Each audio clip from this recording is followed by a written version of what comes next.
The following is the lecture on Srila Bhaktisiddhanta Sarasvati Gosvāmī Prabhupāda's Appearance Day, given by His Divine Grace, A.C. Bhaktivedanta Swami Prabhupada, recorded on 7th February 1969 in Los Angeles.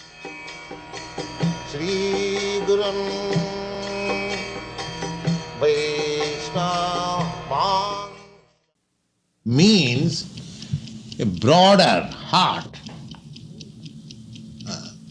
They are not satisfied simply by his personal comfort.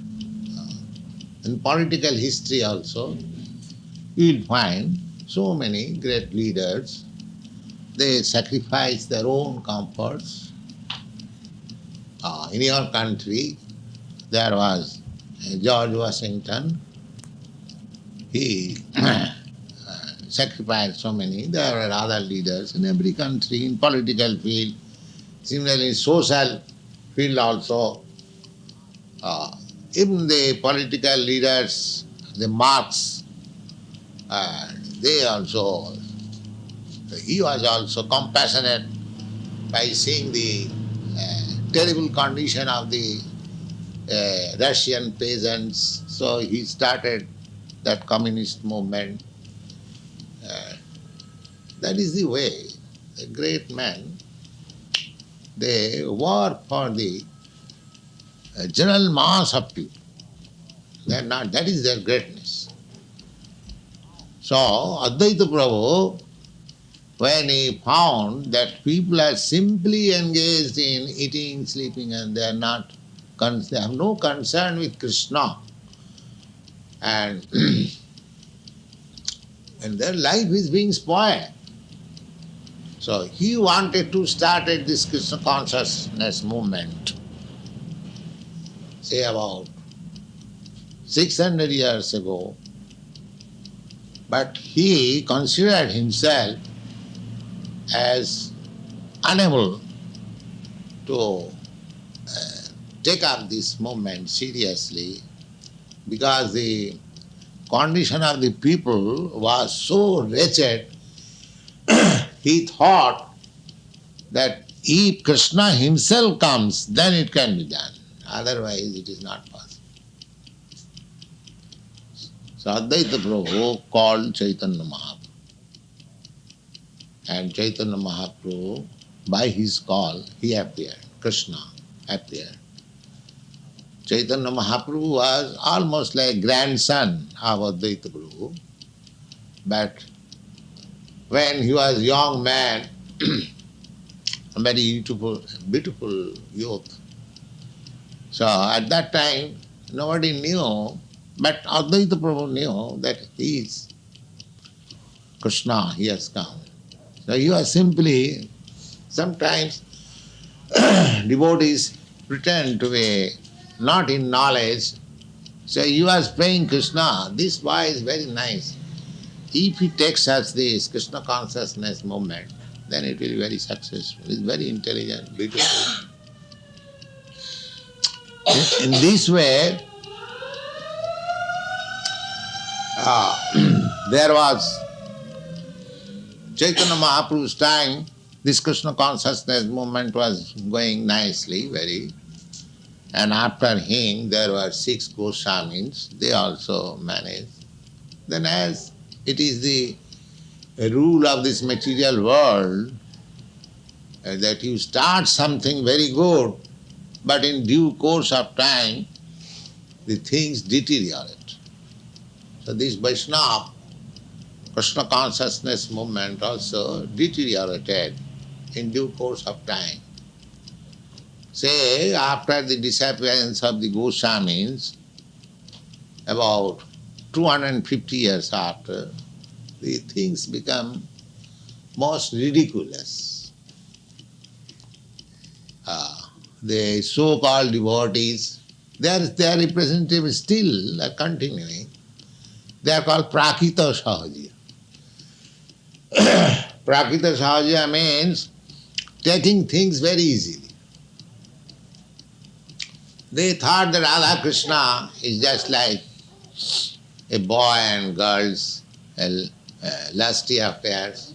And in this way, they took it. The sex life as religion. Even Vivekananda, he also criticized Vaishnavism is sex religion. So the things deteriorated in such a way. Then similarly, as Advaita Prabhu was afflicted, similarly, Bhaktivinoda Thakur, he was at that time a householder, government officer and magistrate. He felt very much, Lord Chaitanya's movement is so. People, as soon as one will see that he belongs to the Chaitanya Sampradaya, he will deride, these are all rascals simply taking some sex pleasure, that's all. There were 13 pseudo Vaishnavas, 13 sects. Aul, Baul, Kattavaja, Nera, Darve, Sai, Sahajiya, Soki Bheki, Sai community. You have heard that in London there is a Sai community. Sai Hindu Center you have heard from Mukunda. The Sai is there still. So there are 13 pseudo pretenders belonging to the Chaitanya Sampradaya. They are called first Aul, Baul, Kattavaja, Nara, Darve, Sai, Saki Bheki, Gauranganari, Churadhari,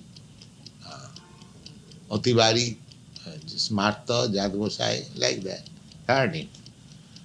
So if I describe this 13, it will take 13 hours. So I don't describe all them. But one or two must be described. The most important is the Jat Gosai. Jati Gosai. They created a caste of Gosai. Just like they created a caste of Brahmin, a caste of Goswami. But this Goswami will come by hereditary birth, just like Brahmin. So, Bhaktivinoda Thakur was very sorry to see the condition of the society. This Goswamis, the original history of Goswami is the 6 Goswami. Now, out of the 6 Goswamis, none of them were priestly class. So far, Rupa Goswami, Sanatana Goswami, they were great politicians. Prime Minister, a finance minister in the government of Nawab Hussain Shah. So, similarly, Raghunath Das Goswami, he was a big jamindar. His father is jamindar means landholder. During British period, no, at that time not British period, Mohammedan period, they distributed land among some, I think, in the western countries, the Burguese they called, Burguese, or in England, the landholders, what they are called. There's a word for it. Yes. So, jamindar, landholder. So he belonged to a very big land. His father and uncle, 2 brothers. So he was the only son. So naturally, he was to inherit the whole property. And at that time, it was $1,200,000 income. Just see how much he was a rich man. When he used to see Chaitanya Mahaprabhu and Nityananda in his youthhood, when he was 18 years, 20 years age, he was almost of the contemporary of Lord Chaitanya. he used to distribute gold to the Brahmins and Vaishnavas. Gold, so much gold. What is the price of so much gold? He used to distribute. He was a rich man, so he was doing like rich man. So that is the history of Raghunath Das Goswami, that is the history of Sanatana Goswami. None of them were belonging to the Vaishnava sect or nothing. Chaitanya Mahaprabhu turned them. These Sanatana Goswami and Rupa Goswami were rejected from the Brahmin community. Because at that time the Brahmin society was so strict. If somebody takes service of a Muslim or anyone, he is immediately exterminated. You cannot be accepted as a pure Brahmin, Kshatriya. According to Vedic system, the Brahmin, Kshatriya, Shudra and Vaishya, they will not accept any service, even it is worth $200,000 worth. No, that will not accept. That is degradation. Only the Sudras can accept. That was the Vedic system. To accept another service, it was so abominable. In the Bhagavad also it is stated that if the Brahmins and Kshatriyas and Vaishyas, especially the Brahmins, they have no livelihood, then they can adopt the business of Kshatriya and Vaishya, but never accept the occupation of the dog, Sudra. Then instead, so to accept service of others was so abominable. Even 500 years ago. So these Sanatana Goswami and Rupa Goswami, they are also belong to a very rich family, but because they accepted ministership in the government of a Mohammedan, they are rejected. They are exterminated from the society. What is the extermination of society? He will never be invited. Nobody will offer his daughter to their family, because according to Vedic system, daughters and sons are not loitering in the street. The father and mother must engage. So, if one is exterminated, it is very difficult to get his daughter married. Nobody will accept. That was their condition. Actually, they also became hopelessness. They became almost Mohammedan. They changed their name. David Khas, this is Mohammedan name. And Shakar Malik. It is Chaitanya Mahaprabhu made them Gosvāmī. It is Chaitanya Mahaprabhu. Haridas Thakur, he belonged to the Mohammedan community. He was made Namacharya, the principal Acharya of this chanting Hare Krishna. That is the revolutionary method of Chaitanya. Therefore Chaitanya Mahaprabhu is not liked by the hereditary Brahmins.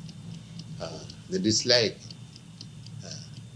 Whenever there is Chaitanya movement, they pose another counter. This Ramakrishna is a counteraction of Chaitanya. Because Chaitanya, the Vaishnava Sampradaya accept Chaitanya Mahaprabhu as incarnation of God, so they presented this Gadadhar Chatterjee as incarnation of Krishna. And by worshipping Kali, you see. So this competition is since a very long time between the Vaishnava and the other sect. Anyway, when these Gosvāmī, my point is that originally the Gosvāmī came from ordinary person. There is no caste. But they manufactured a caste of Gosvāmī. This Brahmin class. The Brahmin class, the hereditary Brahmin class played so many havocs in the history of India. The Pakistan is also due to this hereditary Brahminism. They hated so much the Mohammedans and the Sudras. First of all, they hated the Sudras, and then when the Sudras became Mohammedans, they hated the Mohammedans, and gradually developed that the so-called Sudras and Mohammedans, politically, the Britishers took advantage, agitated them. They cut off India into Pakistan and Hindustan. So there are many histories. It is Chaitanya Mahaprabhu, he accepted everyone to this movement. So my Guru Maharaj's contribution is that he defeated this caste Gosvāmī. He defeated this Brahminism. He created that the same way as Chaitanya Mahaprabhu did, that as Chaitanya Mahaprabhu said, that Kiva Shudra, Kiva Vipra, Nasikani Noy, Jai Krishna Tattvetta Sai Guru. There is no consideration that whether a man is a sannyasi, a brahmin, or a Shudra, or a this or grihastha, householder, or no. Anyone who knows the science of Krishna, he is all right. He is Gosvāmī. He is Brahmin. That is the contribution in the, say, within 100 years. That is the contribution there. And for this reason, he had to face so many vehement protests from this Brahmin class Gosvāmī. They conspired to kill him. Guru Maharaj told me personally. Others, because by his grace, when I used to meet alone, he used to talk so many things. He was so kind that he used to talk so many things with me.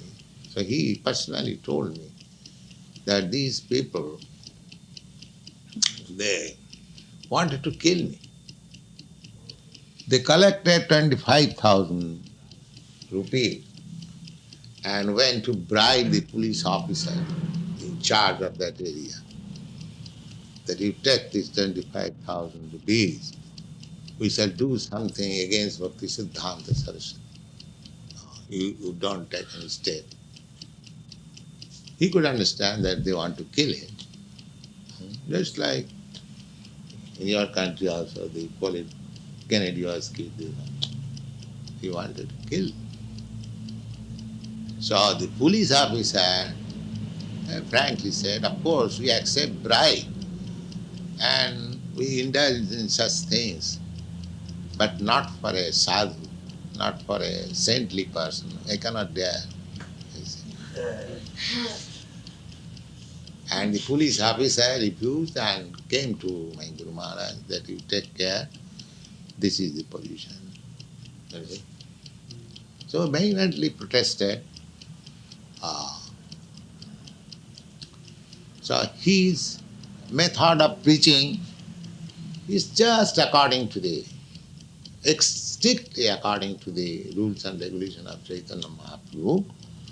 And as Chaitanya Mahaprabhu was called by Advaita Prabhu, similarly Bhaktivinoda Thakur, when he saw this condition of pseudo-Vaishnava all over the country, he also prayed to Lord Chaitanya that you kindly send somebody from your personal staff so that I can start this movement. So, by the grace of Lord Chaitanya, as we pray, Sri Gaura Karuna Shakti Vigrahaya Namaste. Gaura so is mercy representation of Lord Chaitanya, and he appeared as the son of this Bhaktivinoda Thakur. At that time he was known as Kedarnath Datta. K.N. Dutt, and he appeared in 1867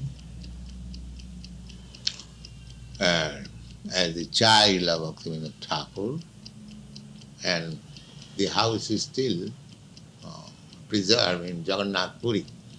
At that time, Jagannath Puri, he was magistrate in Jagannath Puri, and he was the system in the Jagannath Puri, the manager, the official manager is the district magistrate. So he was district magistrate, and in February 1867, Bhaktisiddhanta Sarasvati Thakur appeared. And when he appeared, his this what is called the intestine, the cord. What is it called? Embryo cord. That embryo cord was like this. Yeah.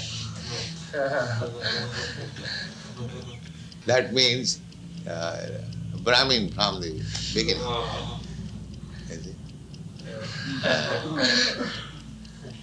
So, and when he was a child, he appeared in February. Then, when the Rath Yatra takes place in July. So, February, March, April, May, June, July. So when he was 6 months old, the Rath Yatra festival was held, and by chance the big car stopped in front of that house. That is generally the Jagannath car stops, just like our car also stops somewhere. And you had some difficulty to push it again. That's nice. That also happens in Jagannath Puri. It was stopped, and some people, Chaitanya Mahaprabhu used to push with his head. So that was wonderful. So anyway, the car stopped, and the mother of our Guru Maharaj, the child Guru Maharaj, said she took the opportunity, and because she was manager's wife, so everyone respected the child. So she put the child on the leg of Jagannath, and as there are so many garlands, one garland immediately fell on the child. Yes, automatically. So in this way, Bhaktivinoda Thakur could understand that this child is not ordinary child, and he knew that I prayed to Gaurasundar to send me somebody. So this boy, this child is sent by him. So he took care of him very carefully, and in this way, his name was Vimala Prasad. Vimala Prasad Dutt. So, when he was 3 years or 4 years old, he took one mango from the deity room and ate it. So Bhaktivinoda Thakur said, "Oh, you have done a great wrong thing. You have taken the mango of the deity before offering him. It is a great offense." The child took it very seriously. And my Guru Maharaj never took mango throughout his whole life. Whenever mango was offered, he would say, "Oh, I am an offender, I cannot take it." So, there was a big meeting. What is this sound? Somebody sleeping? All right.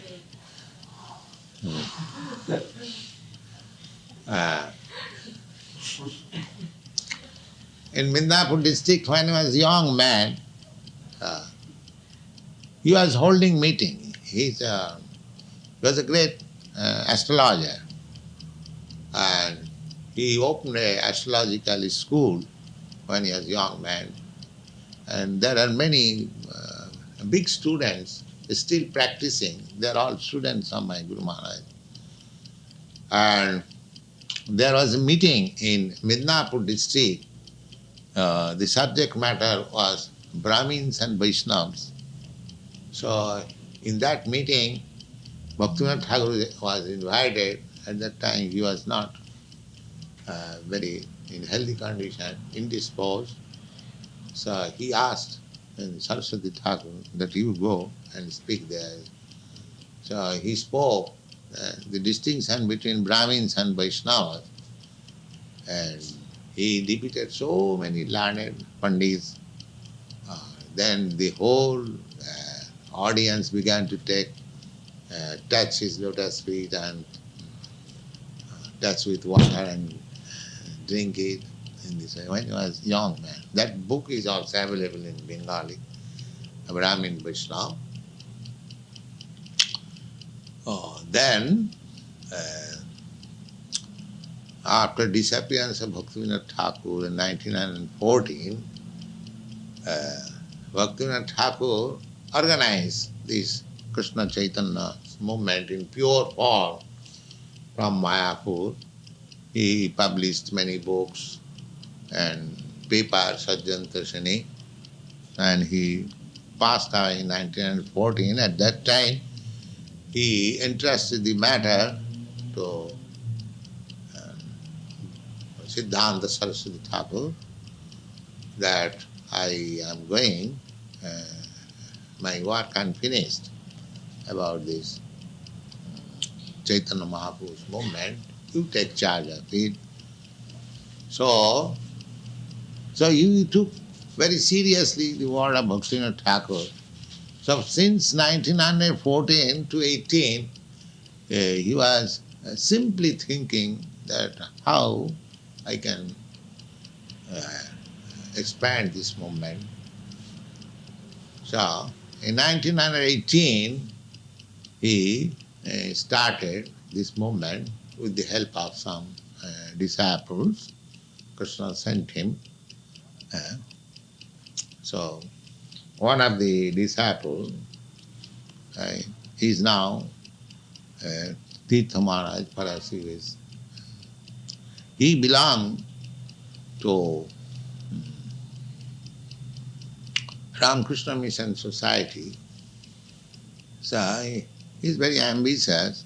So he took the opportunity of starting this movement, finding out the saintly person.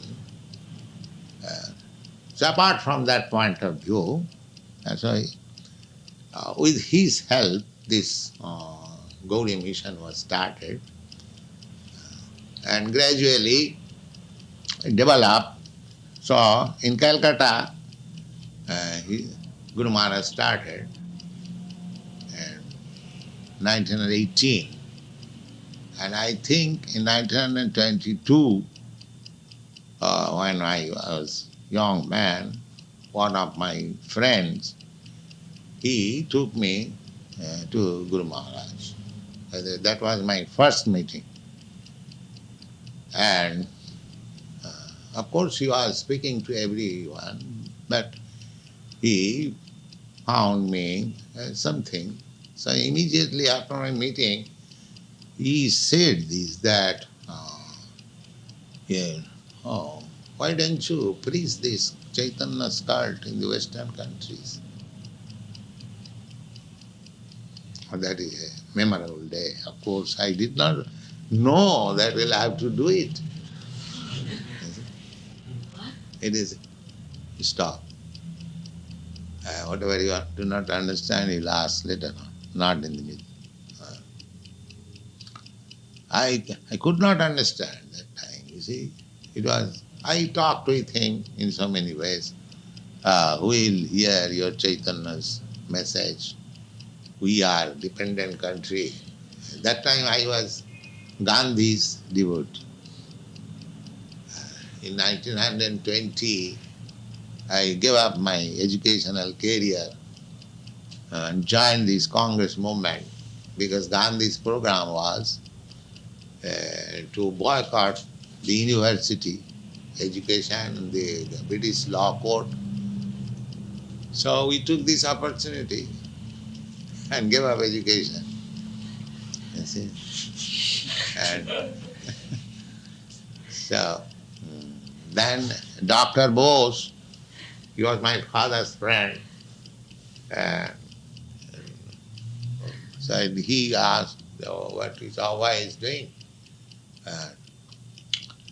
So my sister told her, no, he has appeared in the BA examination, but he's not doing anything. So Dr. Bose was my father's friend. So he appointed me the manager of his laboratory. I did not know anything, still he appointed me. So that was in 1921. In 1920 I gave up my education. Of course I was married in 1918 and I got my first child in 1921. So in 1922, when I saw my Guru Maharaj and when I was convinced about his argument and mode of presentation, I was so much struck with wonder, I could understand that here is the proper person who can give a real religious idea. That I appreciated at that time. And at that time, I thought this great personality is asking me to preach. I would have immediately joined, but now I'm married. It will be injustice. Of course, I thought like that in that way. Of course, Guru Maharaj did not say anything that you give up your family life. No, never said. He simply gave the idea. So I thought that it would have been better if I was not married. Anyway, then 1923, I left Calcutta on my business and I established my headquarters at Allahabad. So all the days I was thinking of this. Oh, I saw a very nice, saintly person. But I am now off from Calcutta. So I was thinking like that. Practically, he initiated me because I was thinking always. Then in 1928, there was a big fair which is called Kumbh Mela. At that time I was doing business in Allahabad. My business was very flourishing. It is well known, drug shop. So the persons who went to organize our Gaudiya Math's camp in that fair, somebody has told that here is a Bengali gentleman's business, you can go and he is very religious man, he will help. So all the disciples of Guru Maharaj, they approached my shop, my store, drug store. And because I was thinking of them, so I thought, oh, here is the man. You see? I was very glad that they have come again. Because I was separated from them in 1923, and again I saw them in 1928, after 5 years, and I was thinking of Guru Maharaj. Simply in this way, I met a very nice, saintly person. Very nice, saintly person. If I can see him again, like that. So, in this way, with my help, the Allahabad Center of Gaudiya Math was established. Then I was initiated in 1933. In in 1933. And in 1936, I was at that time in Bombay, and Guru Maharaj was very much indisposed. He was at Puri, Jagannath Puri. We have got our temple there. Guru Maharaj established 64 temples, small and big. Just like I am increasing, he increased. So most of the temples were in Bengal. In Bengal there were about 50 out of 64. And one temple was at Allahabad, one was in Madras. In this way, outside Bengal, about 3, 4, one Benares. And he sent Bon Maharaj also in 1933 to London for preaching. But unfortunately, somehow or other he could not do anything. So Guru Maharaj called him back in 1934. He was not satisfied and sent another god brother, Gosvāmī. In 1936, just on the 13th December, I wrote him one letter, not 13th, I think by the beginning of December 1936, I wrote one letter to Guru Maharaj. I knew he was a little kind upon me. So I wrote to Guru Maharaj, you have got many disciples, I am also one of them, but they are doing direct service to you. Some of them are brahmacharis, some of them sannyasis, but I am a householder, I cannot. Of course, I was giving sometimes some monetary help, but I could not give any direct service. So I asked him that if there is any particular service I can do for you. So that letter was replied in 13th December, dated 13th December from Puri. And he passed away on the 31st December, just a fortnight. So this reply was the same as he wanted me to do this preaching work in 1922 when I first met him. That you try to preach whatever you have learned from me, the English-knowing people in English. That will do good to you and to the people to whom he shall preach. That is my instruction. So I took up that. And then he passed away in 1936, 31st December. So I consulted some of my god brothers, senior god brothers. Guru Maharaj has told me like this, what can I do? So you have heard the name of Professor Sannal, and there are other god brothers. They asked me to write on the Vaishnava Siddhanta in English. So perhaps in 1935 I wrote one poetry, the part of it is somebody you have got, and said he was very pleased. And since then he was insisting me that you write on, preach in English. At that time I was thinking, what can I do? So anyway, after his passing away, this Back to Godhead paper was started as late in 1944, I think. Because the expenditure was about 300 and 400 rupees per month. So somehow or other, it has begun, the blessings of Bhaktisiddhanta Sarasvati Thakur, as he wanted me, he desired me.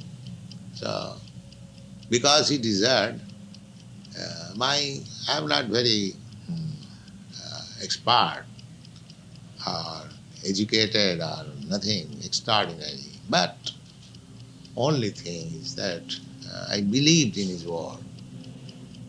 That is, you can say, that is my qualification. I believed 100% in his word. So whatever success is there, it is just due to my fond faith in his instruction. So I am trying to follow. And by his grace, you are helping me. So actually the responsibility will now depend on you. I am also old man. I may pass away at any moment.